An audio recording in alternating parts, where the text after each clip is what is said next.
in the entire international community. Well, thank you very much. Many of the world's great leaders request to come to Mar-a-Lago and Palm Beach.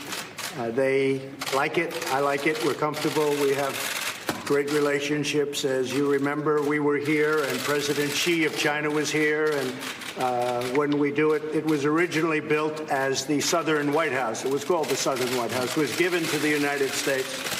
And then Jimmy Carter decided it was too expensive for the United States. So they, fortunately for me, gave it back and I bought it.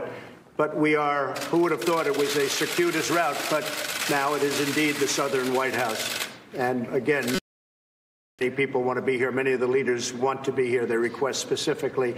North Korea is coming along. South Korea is meeting and has plans to meet with North Korea to see if they can end the war, and they have my blessing on that. And they've been very generous that without us and without me in particular, I guess, you would have to say that they wouldn't be discussing anything, including the Olympics would have been a failure. Instead, it was a great success. They would have had a real problem. But as you know, North Korea participated in the Olympics and it made it. Really, it was quite an Olympics. It was quite a success. That would not have happened. And they do have my blessing to discuss the end to the war. People don't realize the Korean War has not ended.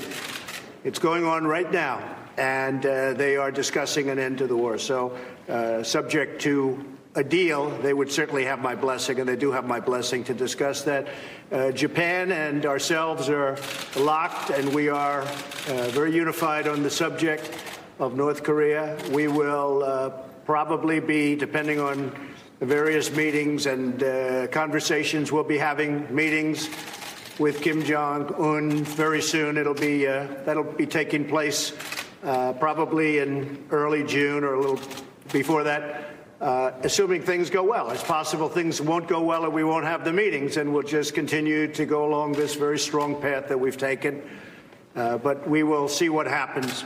Tomorrow, we'll have further discussions on trade, on North Korea, on our military.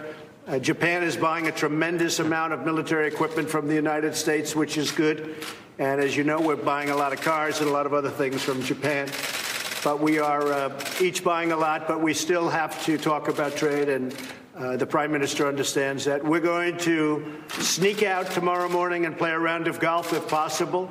And if we have the time, when I was in Japan, the Prime Minister took me out and we played with a great golfer, Matsuyama, yes. Right? Matsuyama. He's one of the top 3 or 4 golfers in the world.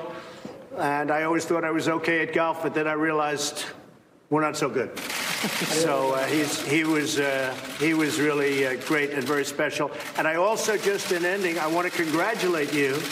It wasn't Matsuyama, but